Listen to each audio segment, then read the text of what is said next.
Okay. Oh, geez, we're going. Alrighty.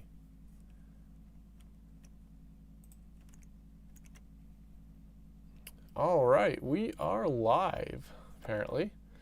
Welcome to just a general live stream of me testing various GT3 cars here on iRacing.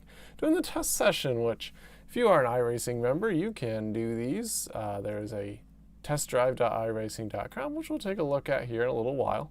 And it will show you all of the cars that you have downloaded to your game. So if you do the iRacing updates and you select everything, all those cars will be available to you. So basically only the vehicles that you have downloaded to your game will be available. So just got to get my setup done here real quickly and then we'll be able to get started. So with the newest update, or one of the newer updates, I have lost all of my GT3 cars. The Audi is no longer being used, so I have to find a new car. So we're going to start just kind of running through all the GT3 cars that I can before the service kicks me off.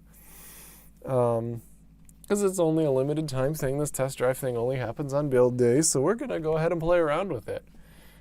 So let's go.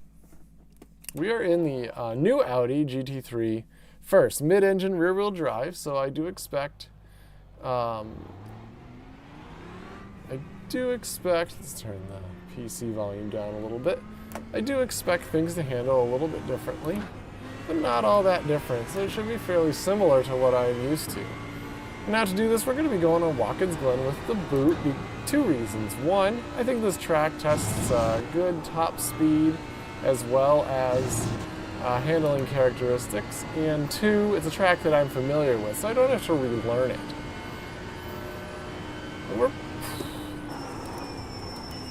We're going to do this as just the baseline set. We're on a few laps and we'll see how the car feels. Got to calibrate my brakes, so we'll just do that here on the out lap a little bit. Calibrate the clutch. I don't know why, but it doesn't seem to recognize the full depression of the brake, gas, or the clutch until you give it a few presses. So we'll do that on our out lap here. Shouldn't have to do that for any of our other runs.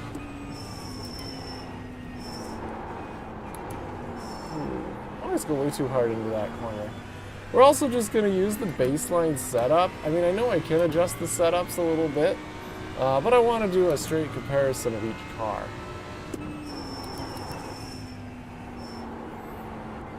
And basically, I'm just trying to figure out which car I want to do. The last time when I chose a GT3 car, I had this vision of starting a team or something, and whoops, I wanted to start a team or something. I was like, vote for the car you guys want, and they picked the Audi, and I was okay with that. But it's really not the way to do it. You need to drive the car that best suits your driving style. So let's give this a shot. Here we go, down the front straightaway.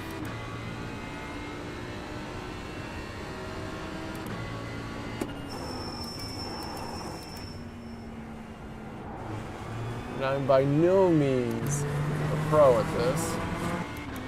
So don't expect fine apexes, don't expect good corners. Whoa, a little loosey-goosey there in the S's, but that's nothing unprecedented.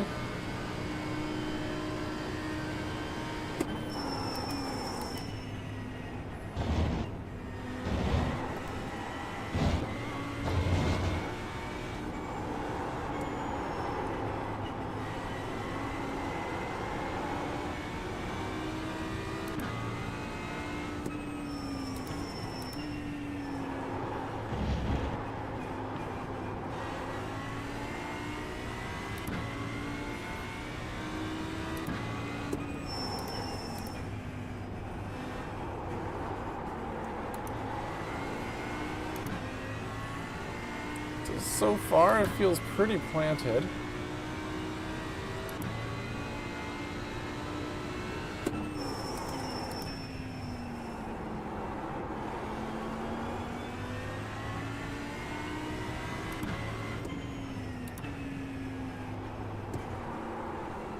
Now I will say the other thing I'm going to do is I'm just going to restrict this GT3 test to cars that are used in like the GT3 and IMSA series.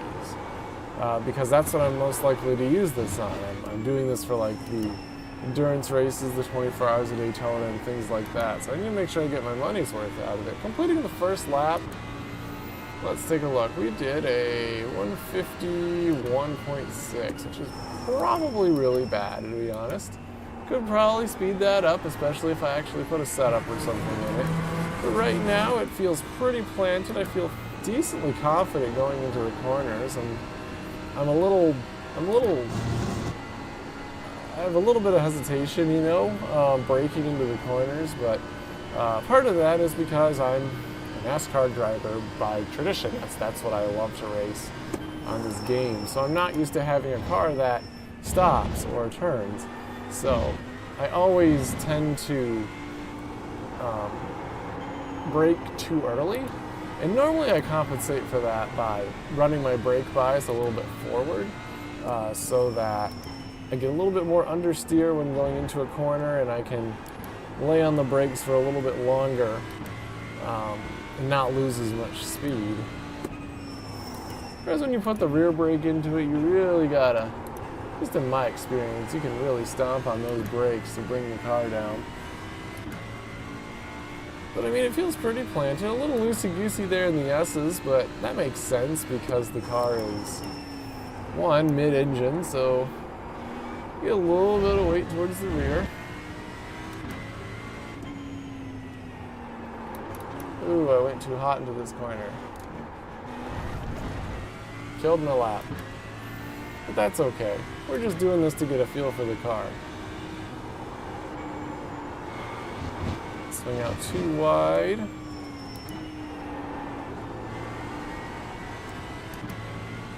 So yeah, this really feels like the Audi that this Audi R8 is replacing.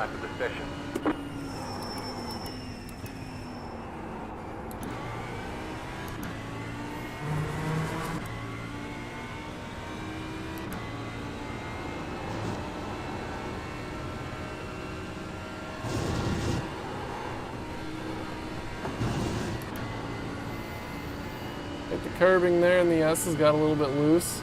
Not great. It's alright. And down the brakes, go down to 3, that's too much. Now let's do it anyways. Probably eating a little too much curb. I know I'm sucking at this corner too. Never said I was good at this track, it's just a track that I'm familiar with because when you're out here testing a car and you want to find the characteristics of the car, you don't want to have to learn a new track at the same time. That doesn't make any sense. You're not going to learn anything doing that. I mean, you could learn some more about what car you like and which car is adaptable in the track that you're on, but I'm trying to reduce that variable so that I'm just concentrating on which cars I like the best.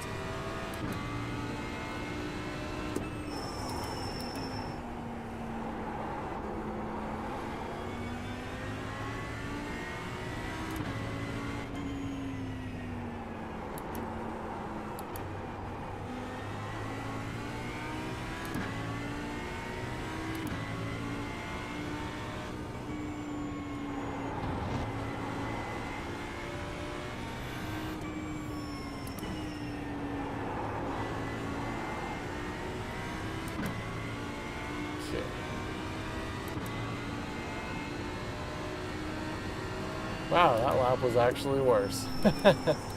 All right, well we're gonna call that right there. And real quickly, I like to, whenever I do this, I like to just take a look at the setup pages, see if there's anything new and exciting and different. And you know, just to kind of know, it looks like we've got 2 different ARB blades in the front. That's interesting. And yeah, we can just take a look through. Yeah, that all looks pretty normal. I don't know what any of it does really, but yeah, we're gonna call that good on that front. So we'll quit, and then we'll go back to the testing page.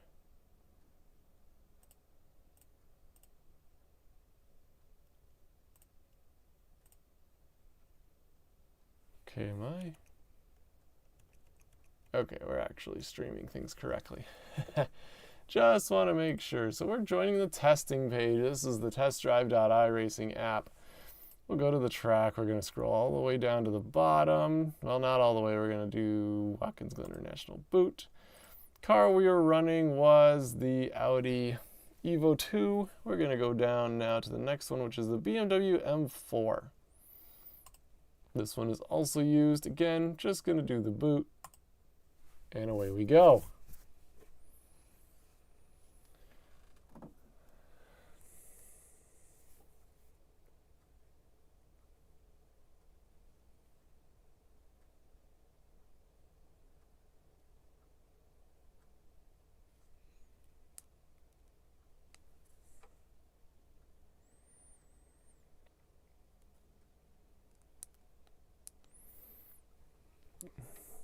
And it basically works just like the actual iRacing game. Loads up, does everything like you're supposed to do. It's just that you're in a test session instead of, you know, in a race.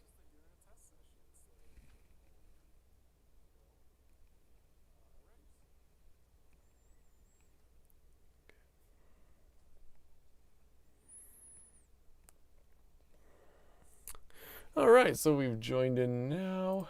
We take the BMW M4. Again, not changing any of the setup or anything like that. I think medium downforce sprint was what we were on in the other car, weren't we? I'm not sure. You know what I'm going to do? I'm going to do a Spaceballs instant cassette moment, and I'm going to go back in the stream here, and I'm going to see what the setup was called. Nope, that's the baseline. So that's what we're going to do.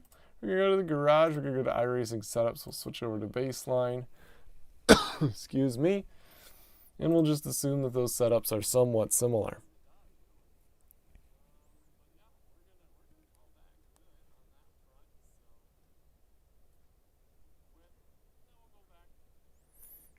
Okay. So let's pull up our dashboard once again so we know how to drive the car. And away we go. So, the BMW M4? Is that what this is? Or is this an M3? I don't remember. Difference between this one and the Audi, obviously front engine, rear-wheel drive. So our weight distribution is going to be different. Honestly, it should feel a lot like what I'm used to racing the NASCARs. So we'll kind of see if that stands the case. The key difference that I see right now is the fact that I can't see. Feels like I'm driving a tunnel. I don't really like how I can't see above my... I can't see up. And I mean, I know I can go in here and adjust the height and change that, but I do feel a little bit of tunnel vision as I'm driving this thing. But let's just see how this thing handles. Oh boy, I can definitely feel the weight. That's for sure. That is for sure. Again, we're running a baseline setup. We don't really have any... We didn't really try to set this car up at all. And there's... Okay. We're going to reset the car here real quick. Baseline setup, no real setup at all. You can see there that we wheel hopped and slid the back end out. Probably because I'm trying to talk while I do this.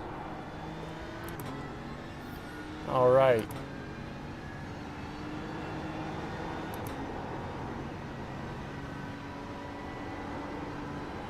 It's been a quarter since I tested all these cars. Still haven't decided which one I want to get. Again, I want to stick with one that can be used in all the endurance races and the special events, which does limit the vast majority of GT3 cars. Of course, as iRacing is able to add more cars into individual races, hopefully that difference won't matter as much.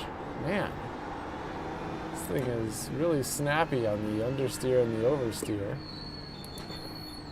And we're just doing our out lap, so we do have to have the brakes and the tires and everything warm up. Do another 3-lap run if I don't bin it again. You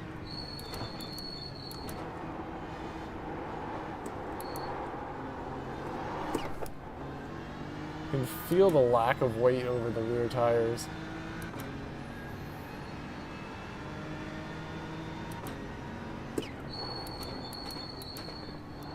thing does not really want to turn when it's braking.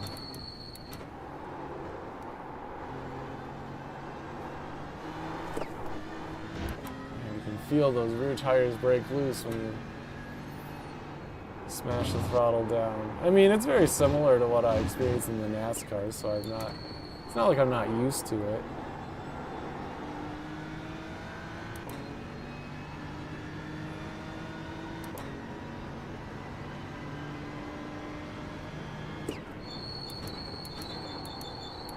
The other thing I can really feel in this one is the weight. It feels like the car is heavier.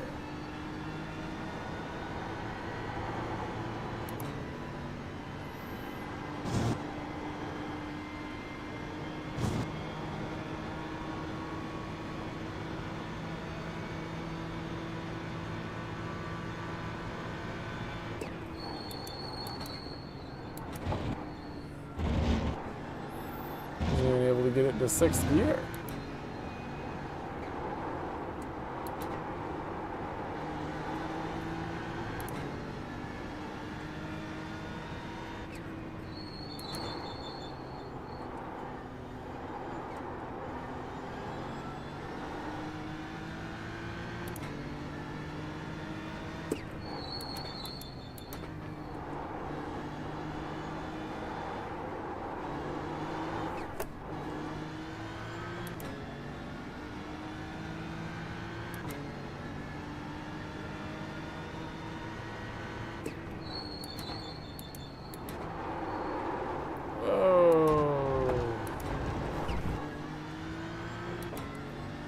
Okay, I know, that was mostly probably me being a bad race car driver, but that's okay.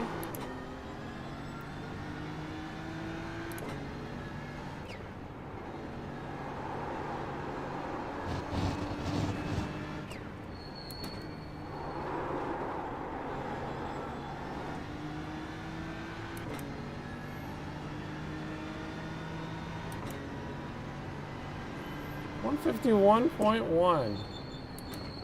There's a saying that they say, if you feel like you're going slow, you're probably going fast, and that's the case.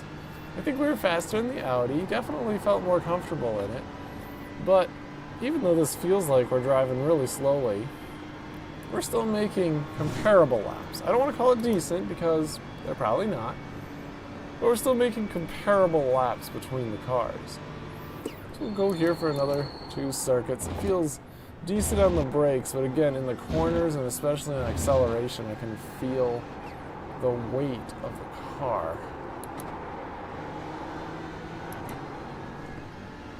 Didn't do my apex correctly. I can definitely feel it under braking.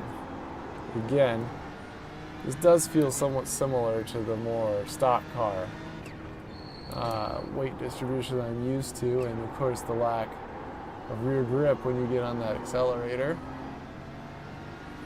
I could have shifted into second on that one, gotten more bite off.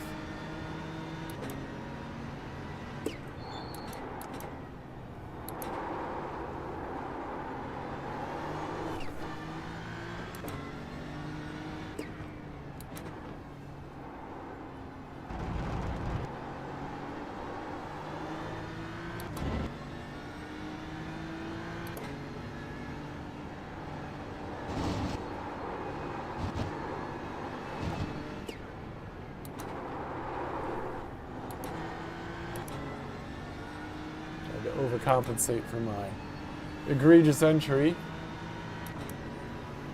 That was your fastest lap of the session. 150.6, can't really complain there.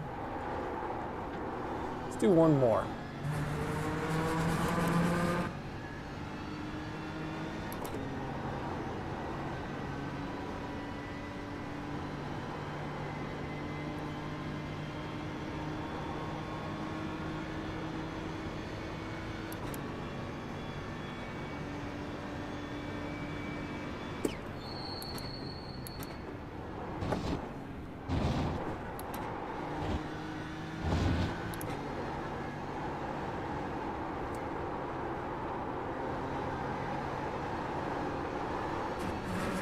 Really went for it on that corner.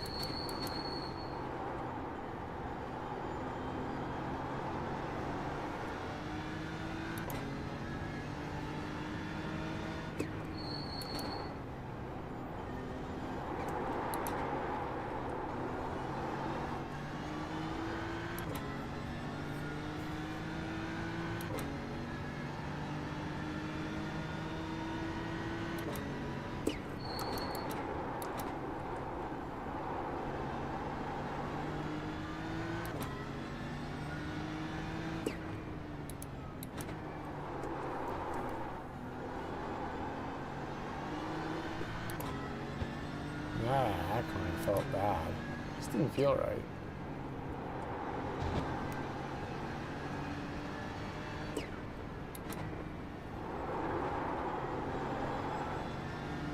Okay, and we'll come across the line. Just take the fastest lap of the 150.2, session. so I mean, I feel like we're setting faster laps than we did in the Audi. And it honestly felt pretty smooth. I could just feel the weight of the car, and I think the biggest complaint I had is I can't see out of it as well, and that's a problem, especially me. I'm running on a single monitor, so being able to see is pretty important. I didn't like that really narrow view, but you know what? That's just the comparison between the two. The times don't lie. I think I was faster in the Audi. So let's quit and go see what the next car is. Go back to the testing page. And we'll scroll down. Watkins Glen Boot. Next car is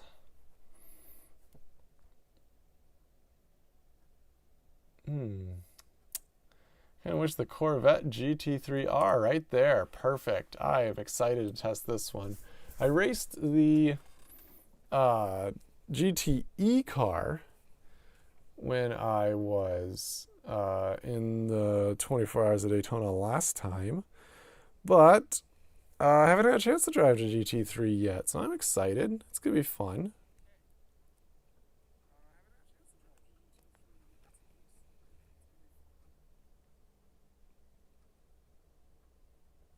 Wait for the game to load up here. It's going to take its sweet time.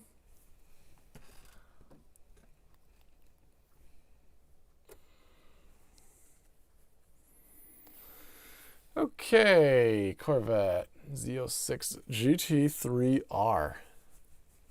See how this is different. I mean, the biggest thing to the GTE is this thing's got ABS. I really like ABS. Let's see how this thing drives. Give us a few clean laps to get our fuel There number. we got our display page. Ooh. Oh, it's got little tool tips there. That's awesome. That's really cool. All right. Let's see how this thing drives.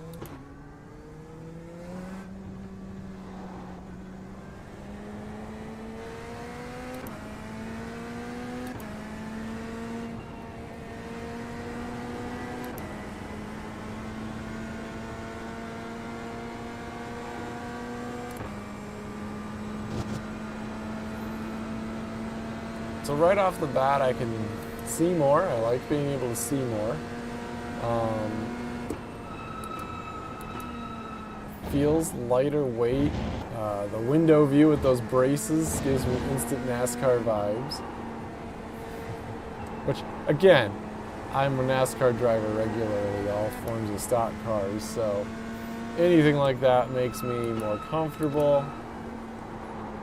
Not very good at road courses to begin with, so I don't expect it to make me any better. But this thing handles anything. It does not handle anything close to a stock car. The stock car is much bigger, bulkier, kind of like that M4.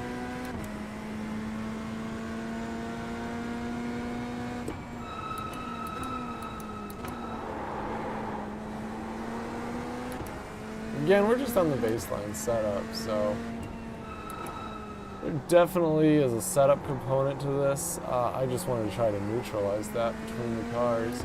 So far on this outlap here, I'm feeling pretty good. I really like, ooh, I went into this corner way too hot.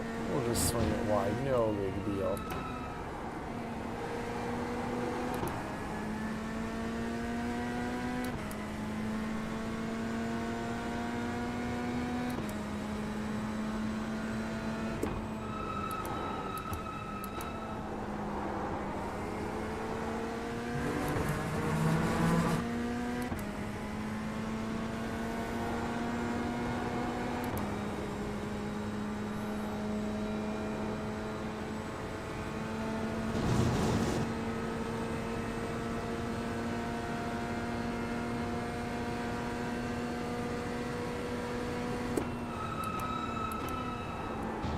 Ooh, a little too quick into that corner.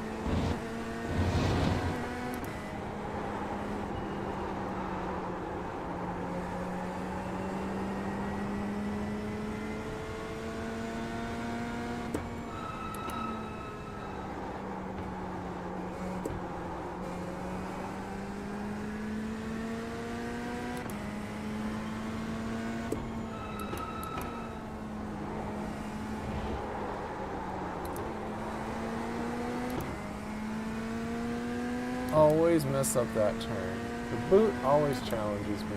I think it's because that's the least familiar part of the track, because I'm so used to racing the Cup cars, you know, around the Cup circuit. You skip the boot. But I really wanted to add the boot in here to get some more handling experience with the car. I would say my most familiar track is Daytona, obviously. Whoa! Took that curve all wrong. Daytona, but I don't think Daytona really tests the handling of these cars very well. Alright, I'm driving like trash now. 150.4 straight out of the gate. Now how much of that is just me shaking off the rust of having not driven in a while versus the car? It's a valid point. But I do feel really comfortable in this car. And there's a lot to be said for that. Let's see if we can get a much better flying lap.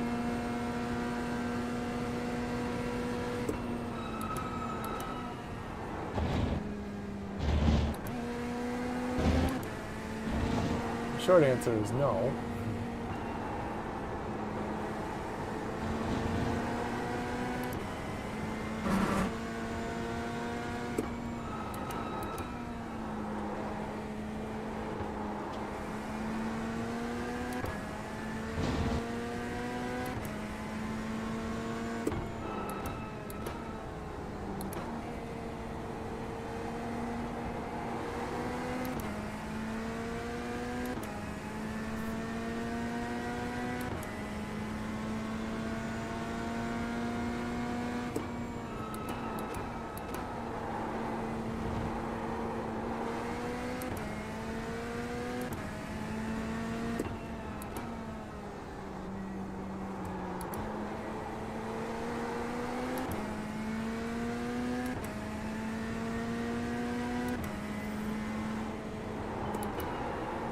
Overdrove this corner again.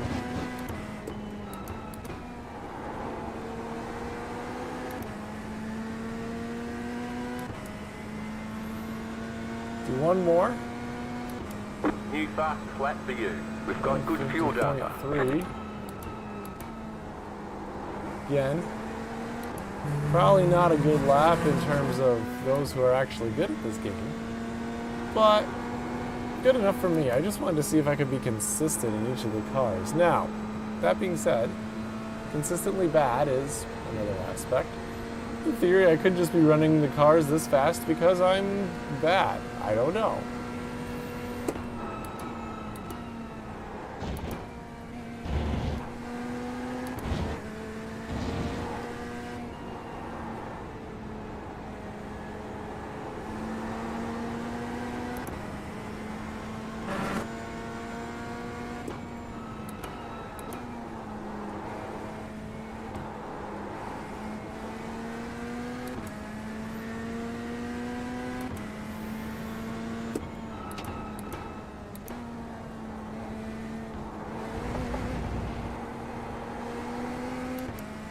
hop, skip, and a jump over the curbing there.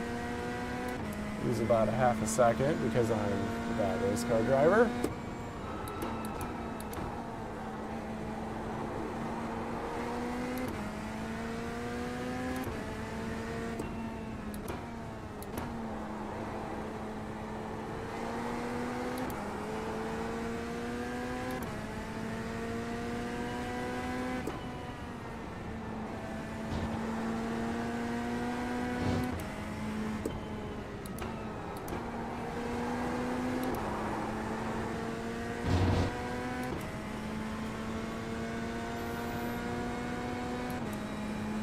Okay.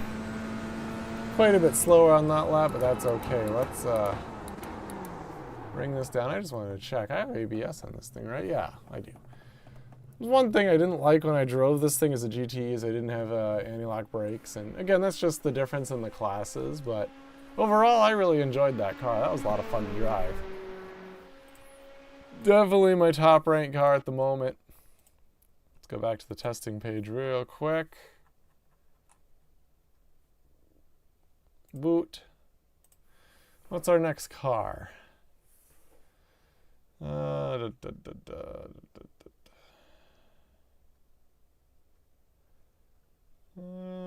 see. So, oh man, the problem is the Ferrari 296 and the Ferrari 488 are two different GT3 cars. And you know what? I'm going to take a look real quickly at which ones are actually in the series, because I want to make sure that I have the right car. I don't want to waste my time, so we're going to waste a little bit of time here just seeing which cars in which series real quickly. I'm going to have to go to the forums and look, aren't I? Let's see. Maybe I can look it up on the internet real quickly.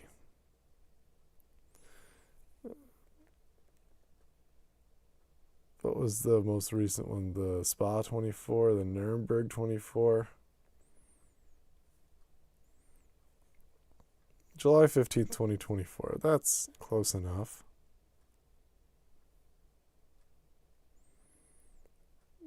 Special events. Oh, here we go. The Indy 6 Hour. GT3 IMSA. I don't know what GT3 IMSA is for iRacing. Here, let's just...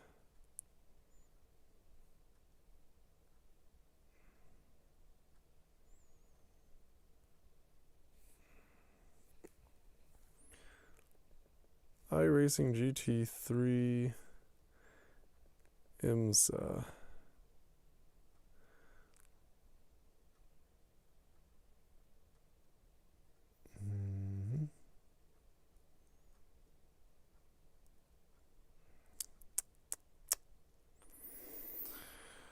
Okay.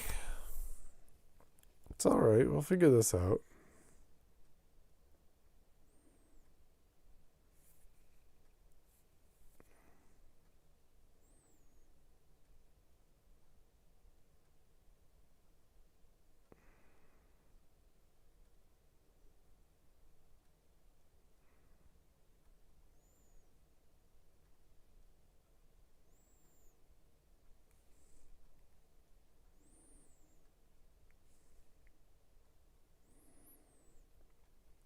Okay. I don't know which Ferrari is in the IMSA series. I think it's the 296. So we're going to go ahead and try that one.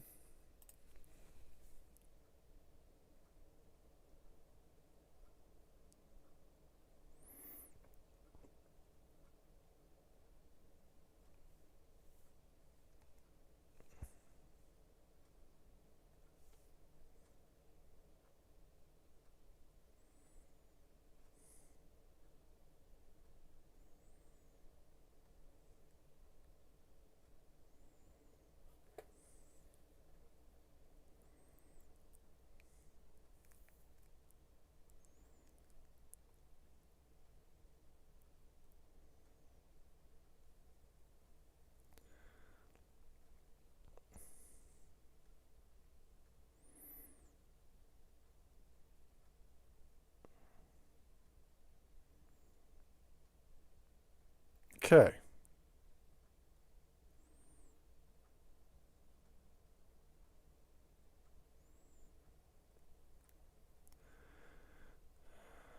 Let's go back. Alrighty, we've got our car. We're set up identical to the baseline. Let's give this one a go. Now, like the Corvette and the Audi, this one is mid-engine rear-wheel drive. So, let's see what this one's like.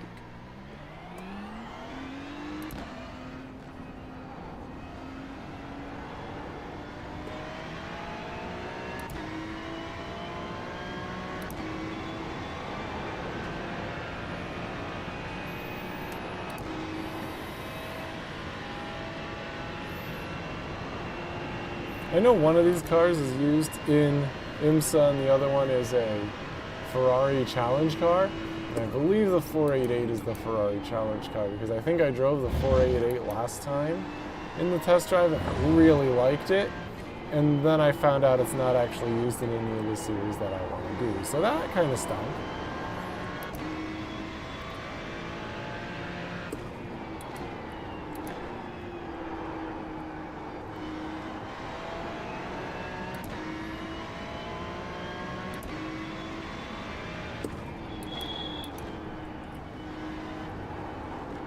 So far, this one feels quite a bit heavier.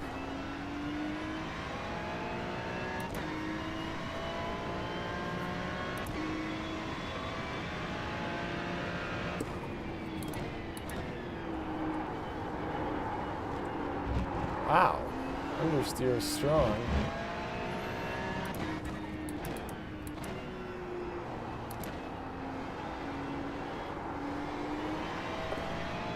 Again, that could just be the setup. Running baseline on all of these. Like the BMW, I just don't feel like I'm going fast.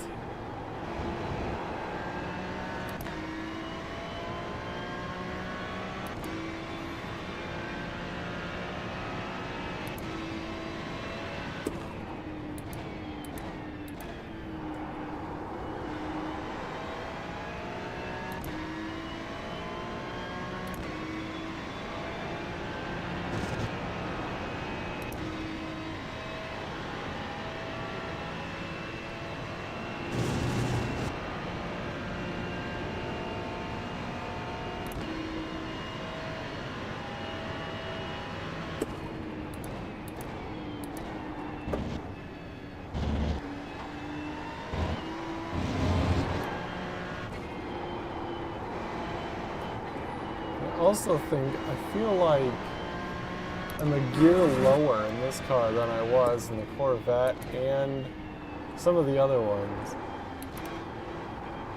Now that could be because of a tuning change, it's not unlikely.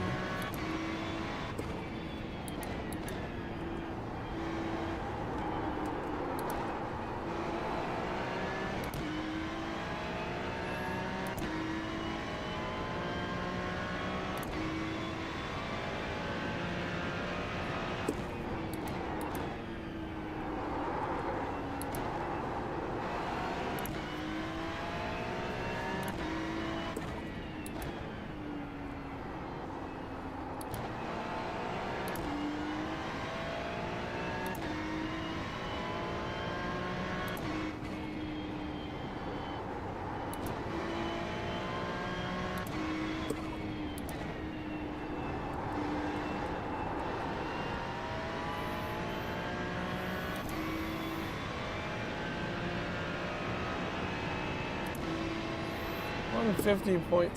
It's actually not a bad lap. Not as good as the Corvette, I don't think. Again, I'll probably have to re-watch my live stream and take a look.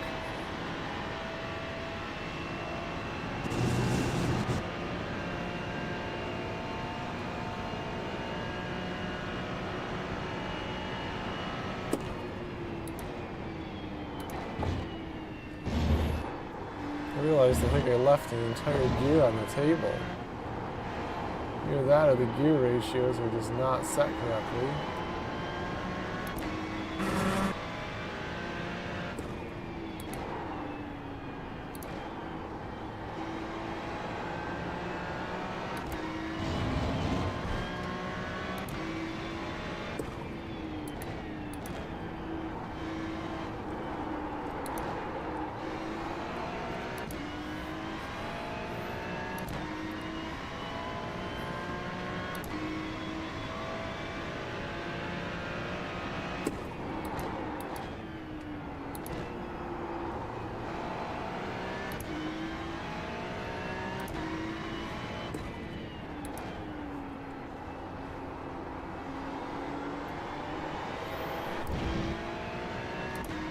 I think overall I feel reasonably competent. I feel like the car is really stiff. It goes where I want it to go. I don't feel like it's stepping out on me.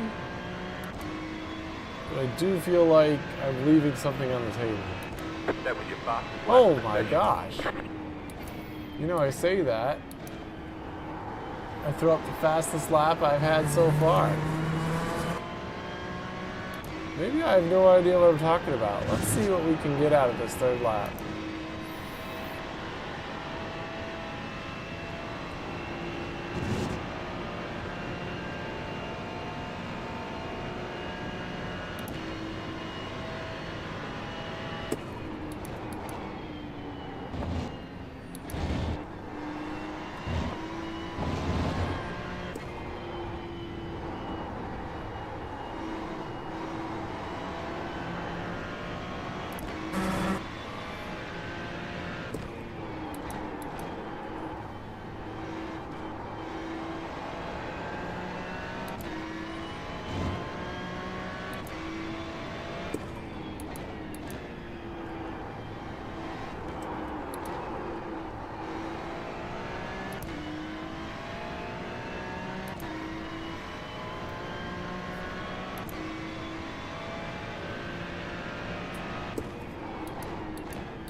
I knew I wasn't going to be able to do that if I tried. Okay, let's see what in-car adjustments we have.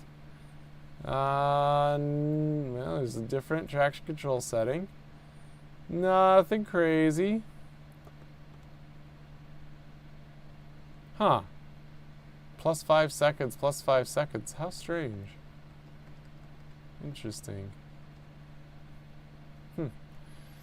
Alright, we're going to reset that. Let's go to the garage real quick. Yeah, the chassis types and everything look like they should be relatively similar.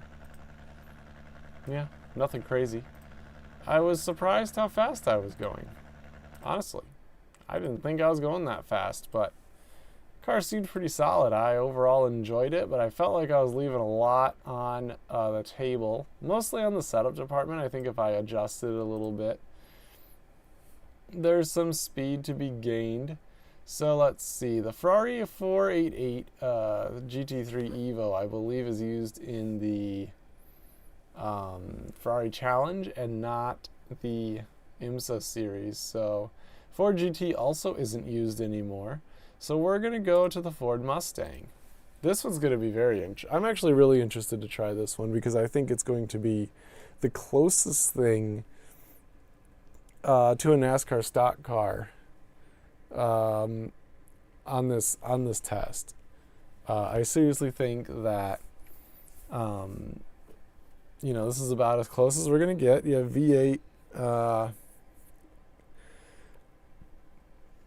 motor and rear-wheel drive. Weight distribution very similar to what I'm used to. So we'll see how it stacks up. I don't think I'm going to be faster in it, though.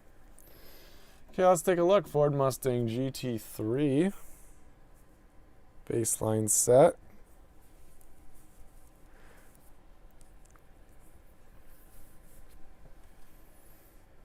Let's go to the garage, take a look. Chassis settings all look fairly similar. Not surprised there. Okay. Give us a few clean laps to get our fuel numbers.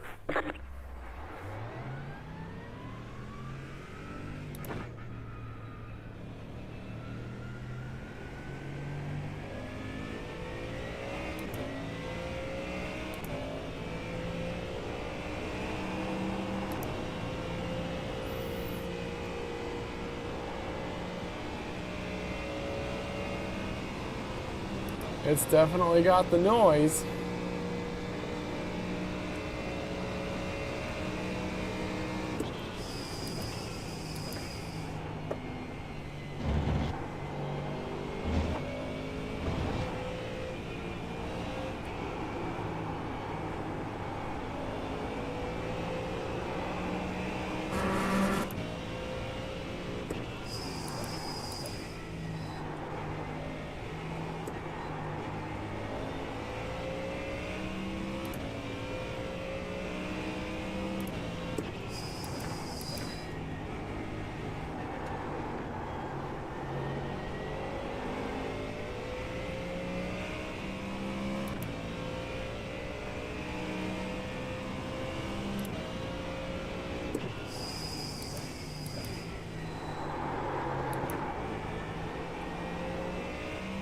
Alright, I can definitely feel the weight of that front engine. Feels very understeer, under braking.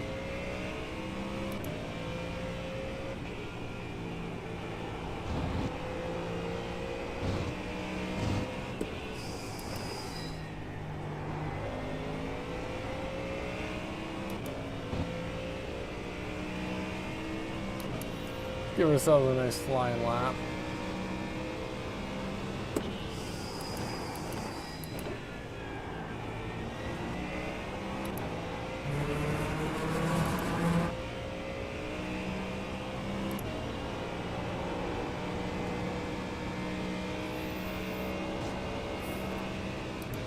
This feels very familiar to the NASCAR. Now, I do have to caveat this because I don't think I mentioned it yet.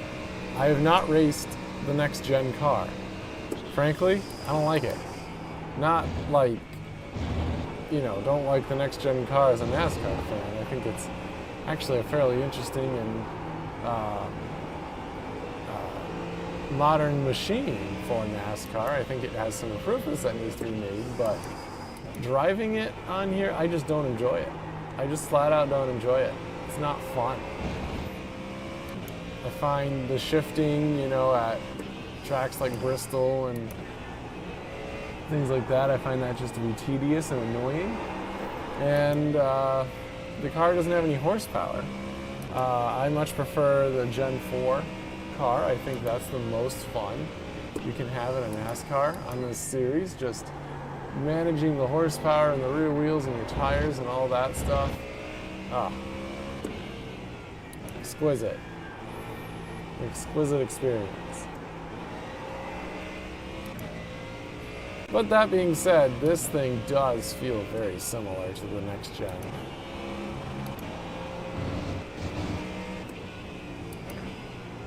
As I go and muck about my lap, see if I can do a much better lap this time.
Oh, that lap felt really good.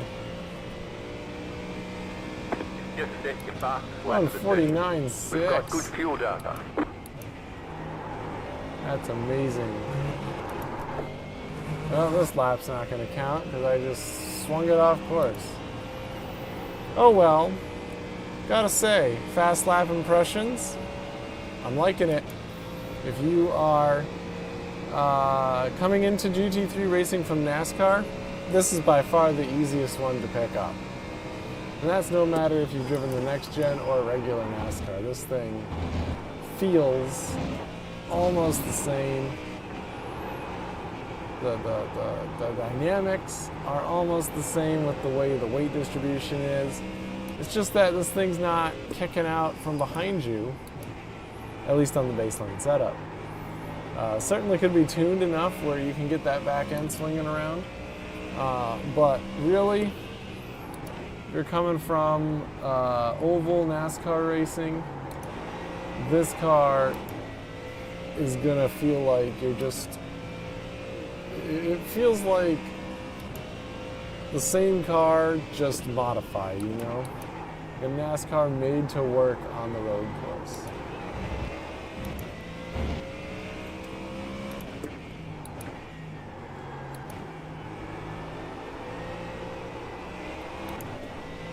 There you go, got a little bit of wiggly action there on the rear end. Gotta stop doing that. I keep shifting down in that corner and you're not supposed to.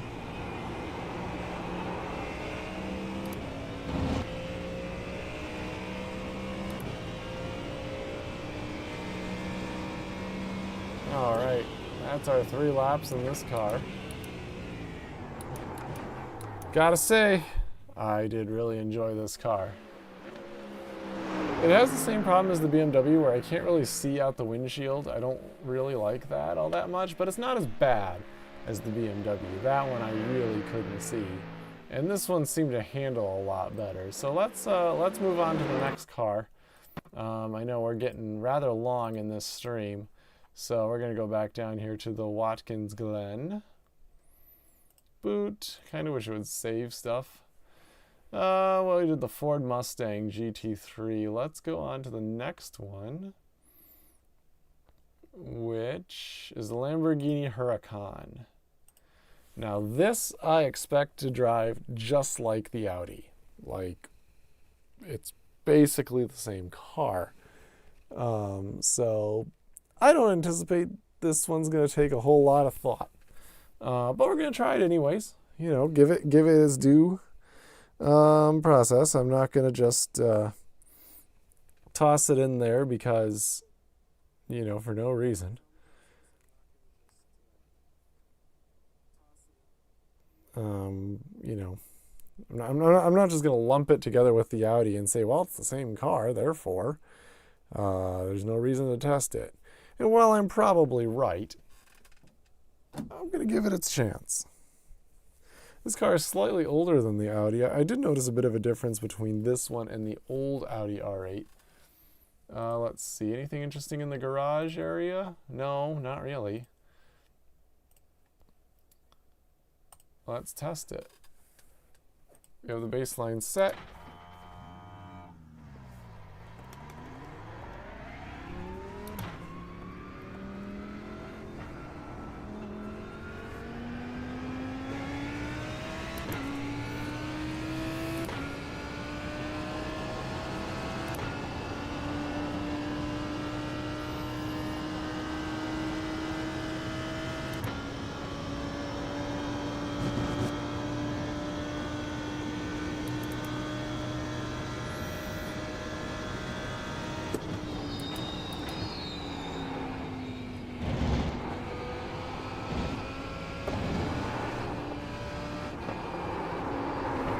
Whoa!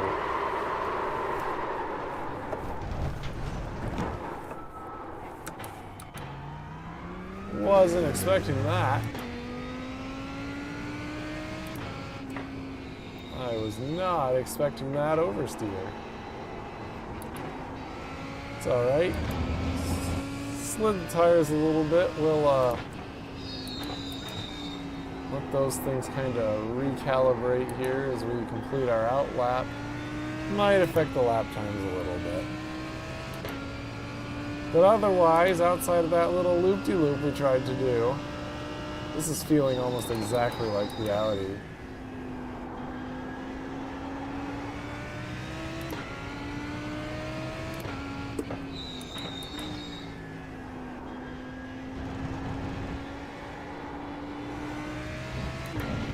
Not surprising, given that they're basically the same car.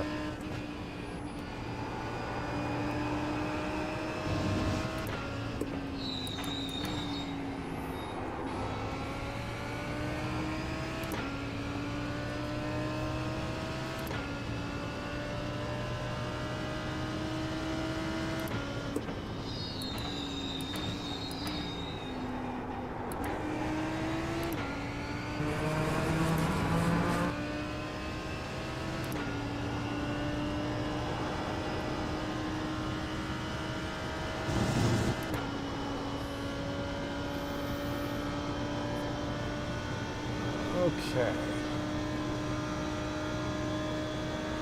Really getting into that high gear. Dive into the bus stop. Unnecessarily change down to third. Apex the corner incorrectly.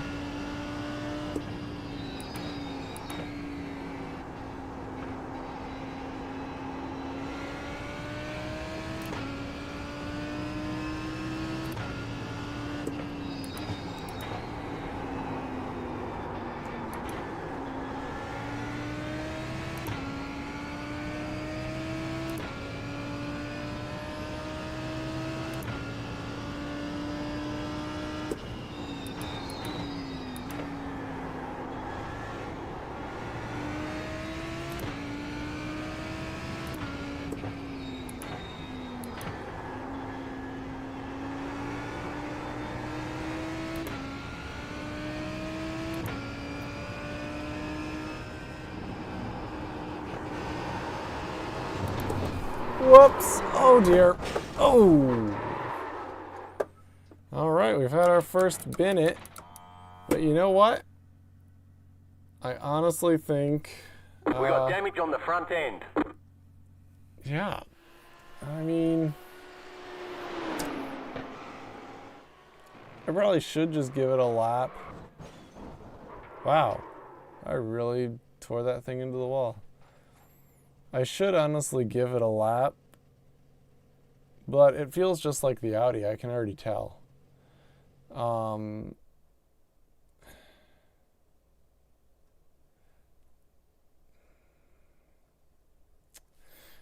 Let's give it one lap. You know, all the cars have set a time, I should set a time in this one, shouldn't I? Gotta do our out lap again, which kind of stinks. But now we know that this one's a little bit loosey-goosey. Probably, again, due to the baseline setup, but it's okay. We'll go through and give it a hot lap, and then we'll move on to the next car, which I think is the Porsche. And that one's going to be the real oddball because of the rear engine, rear wheel drive. If I bin this again, we're just going to move on to the next car. Whoops. Don't hit anything.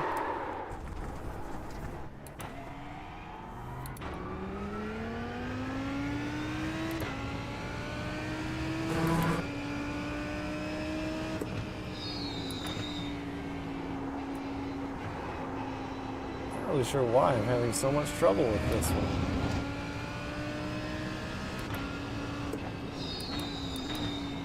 Couple reasons I can think of. The first is that I'm not a very good race car driver. That's probably the more obvious one. But second, this is an older model compared to a lot of the cars that we have driven. So there's a bit of that. The old Audi R8 was a little slippery.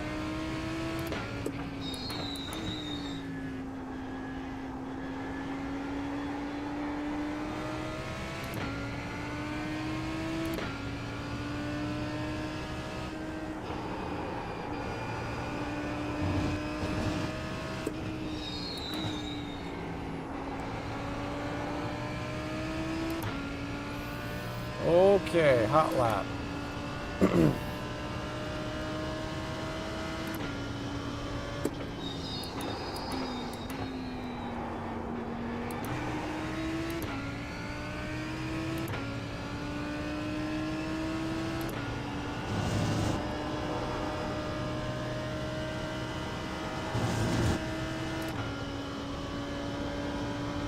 Feels really nice in the S's. A little floaty, but not bad.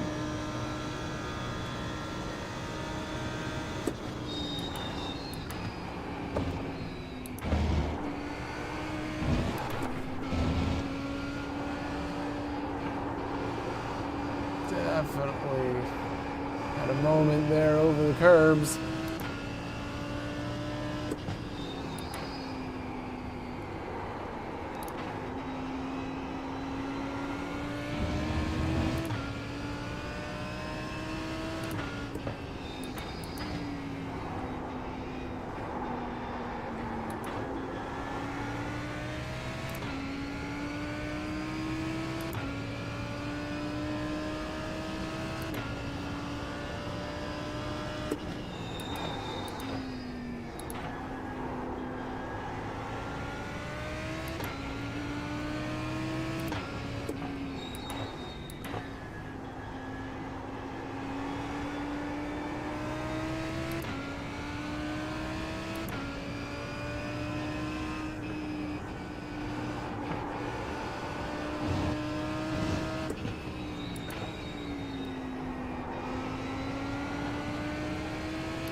You know what?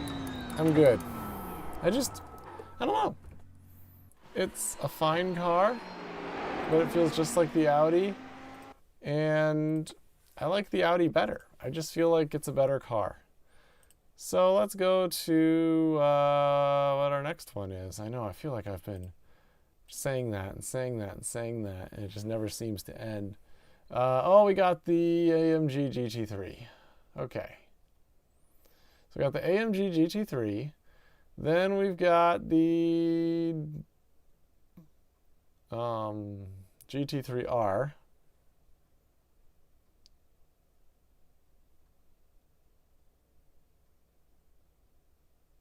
And is that it? Just want to make sure. Yeah, that's it. So we got two more. Let's do the Mercedes now. GT3 2020. Watkins Glen.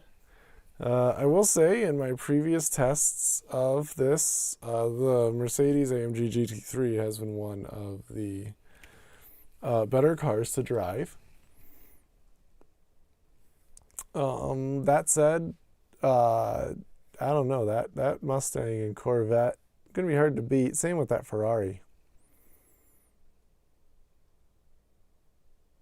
As far as my, I guess, tier list, you want to call it that, goes right now.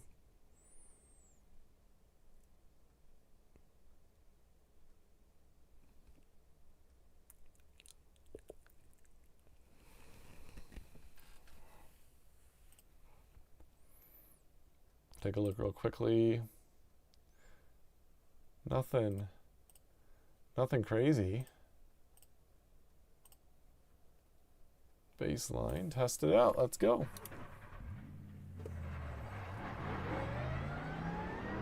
Whoa, those ABS and traction numbers are through the roof.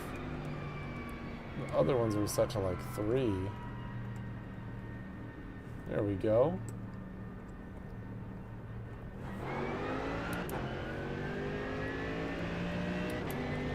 Wonder how that affected some of our runs. Alright, let's see how this one feels. Again, front engine, rear wheel drive.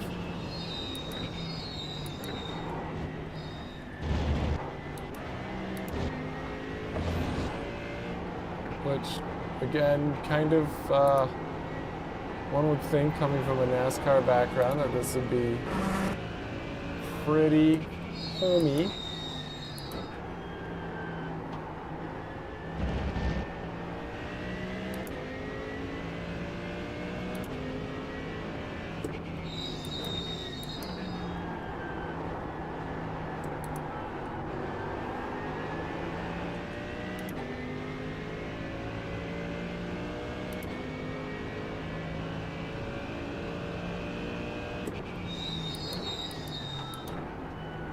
Look, our fuel map is wrong.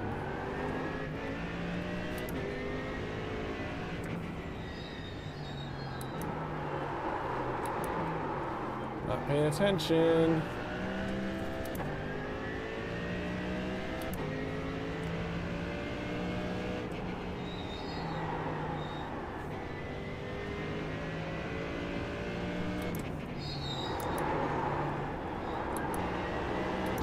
Forget it, just roll with it.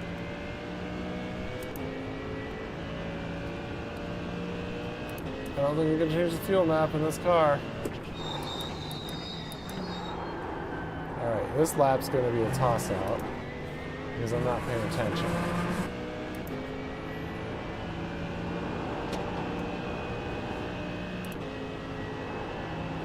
Just, it says map 3 on here for fuel, and I don't think that's right. I think it should be 1, but I don't see where we can change the fuel map. That's okay. You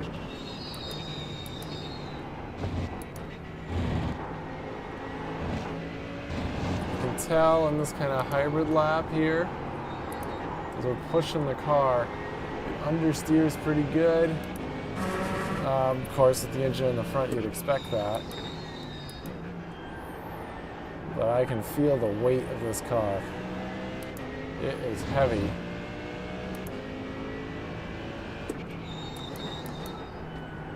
But it is not unnatural. The key difference between this and the Mustang is I can see out of it pretty darn good. Much better than those two cars. Well, maybe when I review the videotape, I'll have a different opinion, but right now, sitting in the actual driver's seat,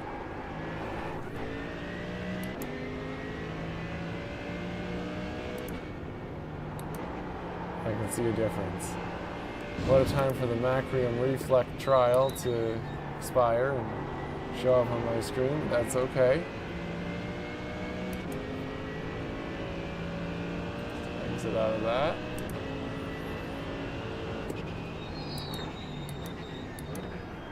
.150.0, not bad for a completely terrible lap, full of distractions. Going up the S's feels super nice, feel a little loose right there.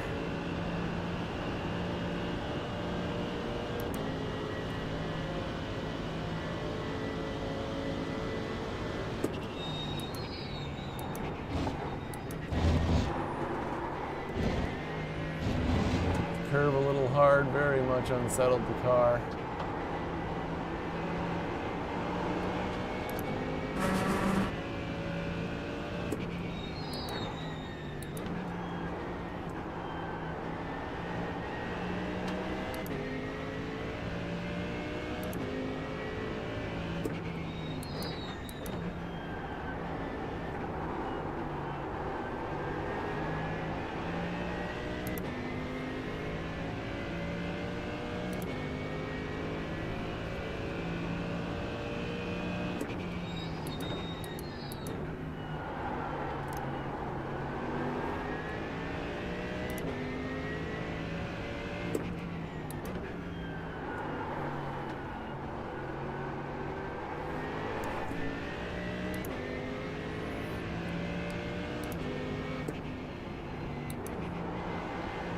Feels like an old Viper, you know? You just have all the weight and hood in front of you, and all this car knows how to do is go.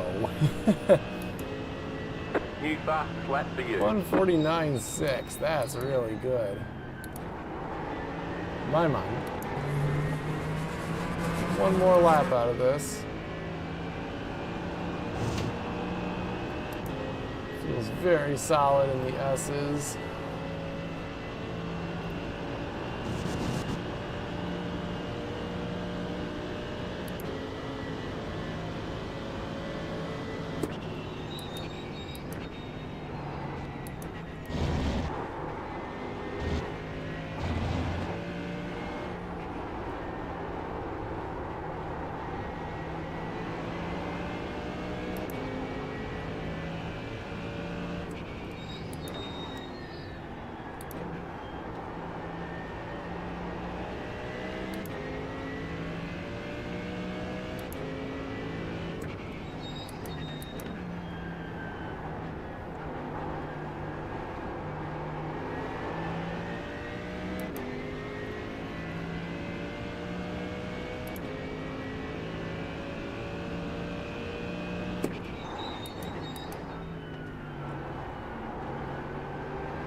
Just stick your fastest left position. 149.5. That is really good.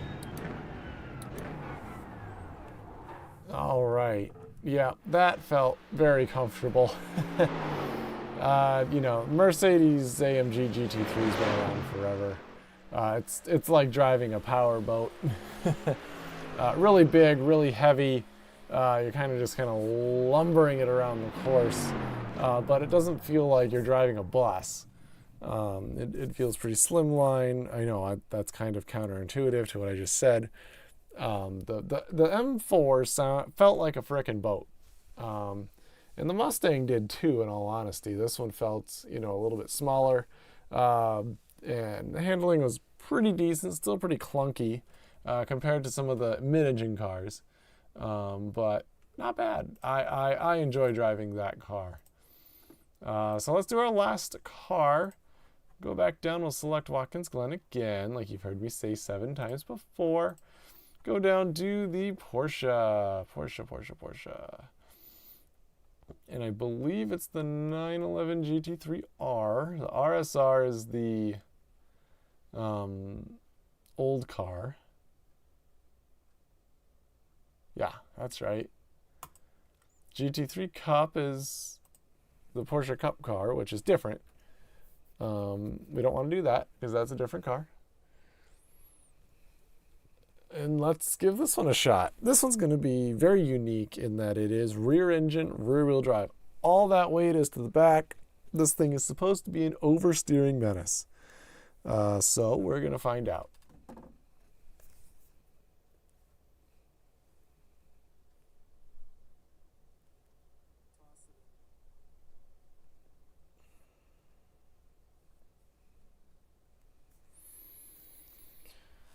All right, we'll load this thing up. Make sure the setting is baseline setup. Yeah, set it to baseline. See if there's anything unique about this car.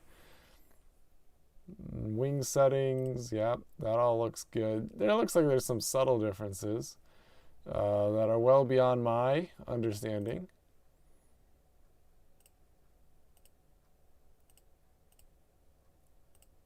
This is definitely the right car when I saw the Daytona set in there. Okay, let's try the Porsche. Excuse me.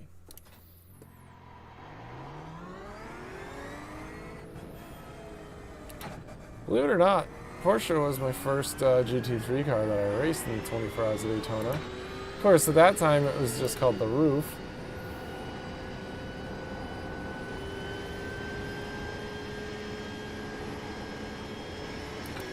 Let's make sure Yep, all that stuff is correct.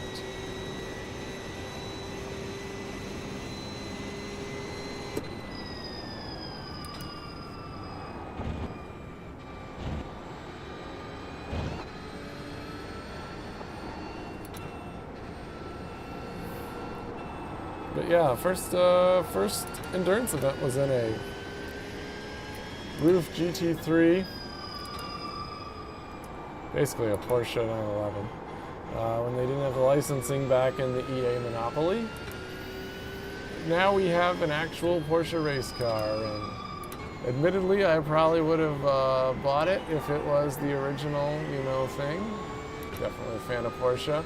However, it does take a special talent to drive one of these cars, because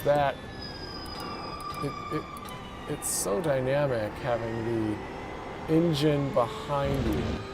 Now, that said, I do know that somebody's going to correct me that the RSRs actually did move the engine in front of the rear axle. So this is a mid-engine car, technically. And so it'll handle a little bit differently, and it should be a little less oversteery.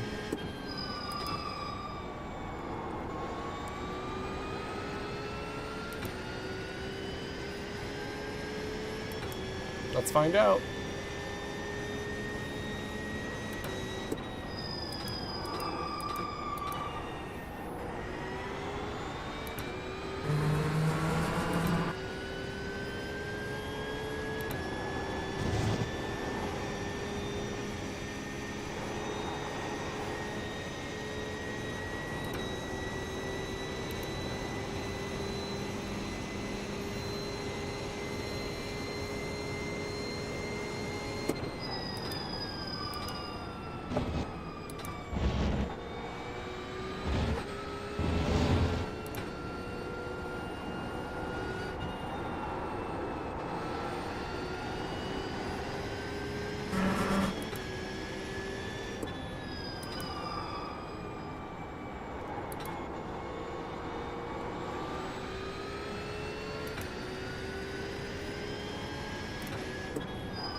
So far, so good.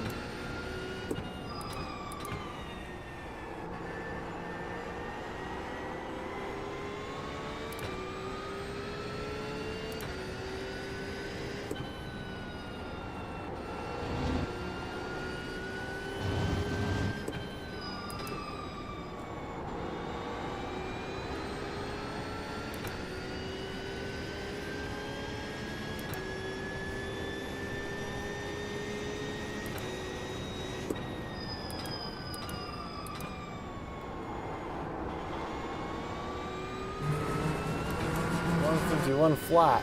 That's not good.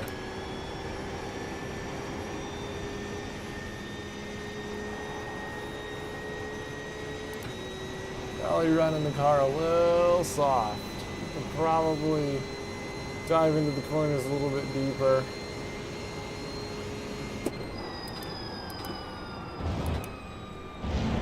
Probably not that deep.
That was your fastest lap of the session.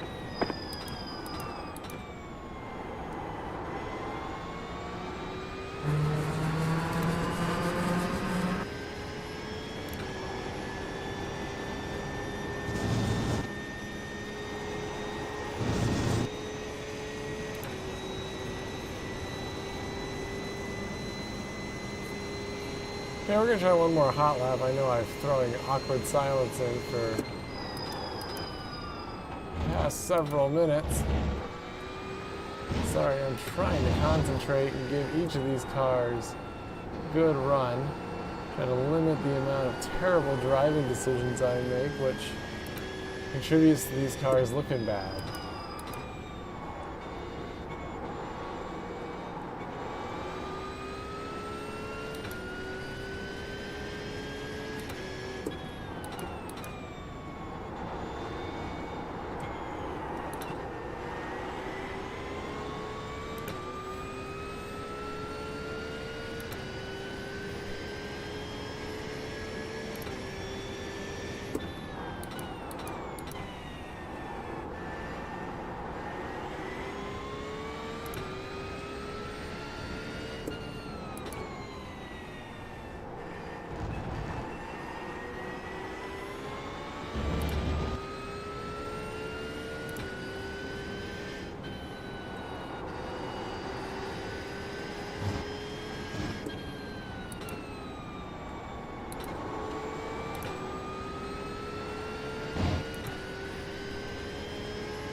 Alrighty, 3 laps complete.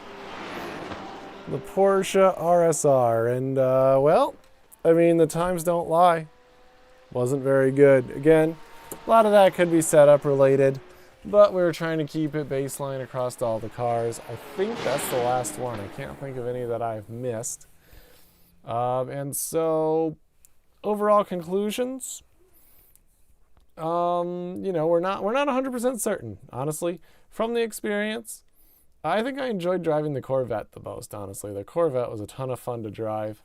You know, it felt decently planted, yet it felt like I had a lot of power. The Mustang's probably the one that surprised me the most. I honestly would say if you haven't touched a road course car, or you want to get into like Daytona 24 Hours or something, and you're coming from stock car racing, the Mustang will be the easiest one for you to transition into. Second, that of the AMG, the Mercedes AMG GT3. Those 2 cars, absolutely fantastic. I think the Mustang will be more of a similar transition, you know, similar sounds, similar feeling, just more grip, more turning, more braking than the NASCARs, and they will be the same. And then the Mercedes-Benz, of course, is another great alternative, especially. And I also should look into the Ferrari. I mean, I was really surprised how well I performed this time trial in the Ferrari, even though I really felt like I was going super slow. So, you know, they say slow is fast. Maybe I need to consider that car, you know, much more seriously. You know, I went into this kind of thinking, you know, let's try all the cars, try to narrow some down. And I certainly did that today. And, you know, I shouldn't leave out the IndyCar guys. My experience with the IndyCar is not great, in that I don't have a lot. Not that I didn't like it. It's just that I don't have a lot. As far as endurance racing goes, I've done GT3 and I've done what is now Prototype 2. And the P2 car is a lot of fun to drive. I actually really do enjoy driving it. And I also did GTE when that was around. And I just like GT3 better because it's just what I prefer. I prefer sports cars, and I'd prefer something with some traction control and ABS to counteract my awful race car skills. So looking at a new GT3 car, really won't make a decision until I can race in another endurance race. But if you asked me my tier list from this test, I'd have to put the Edge to the Corvette. I think that one was probably the most fun to drive of the lot. Again, the Mustang I'd put at number 2, the AMG Mercedes number 3, and the Ferrari number 4. But I really was not expecting the Ferrari to be as solid as I was doing. Based off the test, I think the most comfortable car was the AMG GT3 for me, but that's because I've driven it. I've test driven it a few times, and the layout really suits me, and that's probably the one I should get, but I'm probably going to ignore that advice. And we'll just kind of see how things fizzle out, because the availability for endurance racing is a key factor, and the teams that are going to be running. And I've narrowed the list of the seemingly 10 GT3 cars that we have on this service down to 3 or 4. I think the biggest thing, honestly, is going to be looking through the schedules and seeing what cars are used in which series. Definitely whichever one is used the most probably is going to be the most beneficial, and something tells me it's going to lie more in the Mercedes camp, because that's used both FIA and IMSA. So I don't know. Again, not a foregone conclusion, and importantly, what I say may not apply to you as your own preferences or your own style. When this test session, test drive server comes up, certainly log on to it. All you need to do,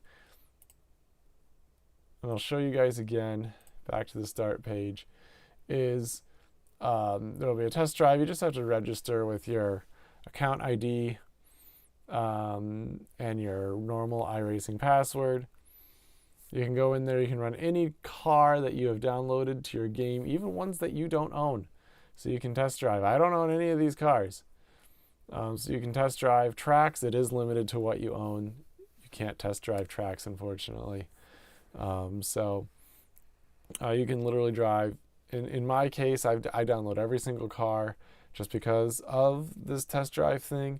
And therefore, I can test drive every single car in the game that came out previous to the current build. So new cars that came out in this build cannot use in the test session, unfortunately. Gonna have to wait till the next season in order to get to those.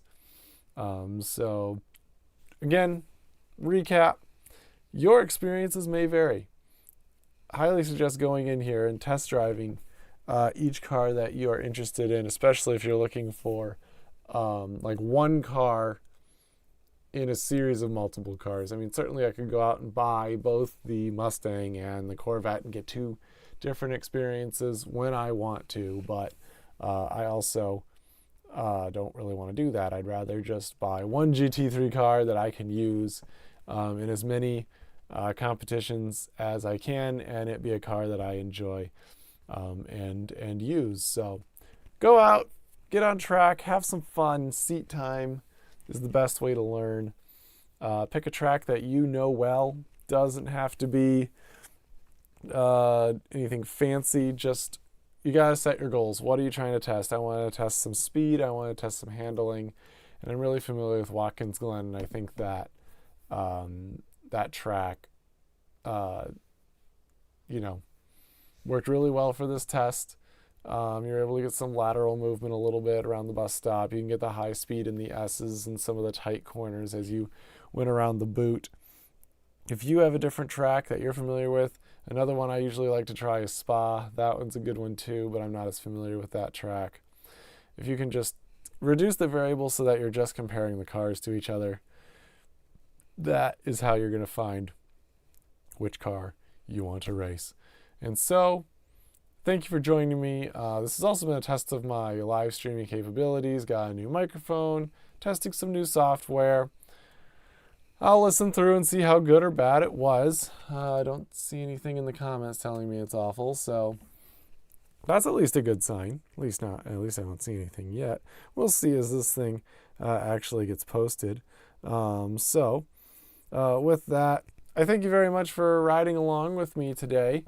Hopefully you learned some stuff, and if you're watching this at a later date, I hope that you learned some things and learn some things about how to test cars, or maybe which car you like, seeing them all compared side by side. So, yep, I hope you enjoy and you have a wonderful day wherever you are, and we'll see you in the next one.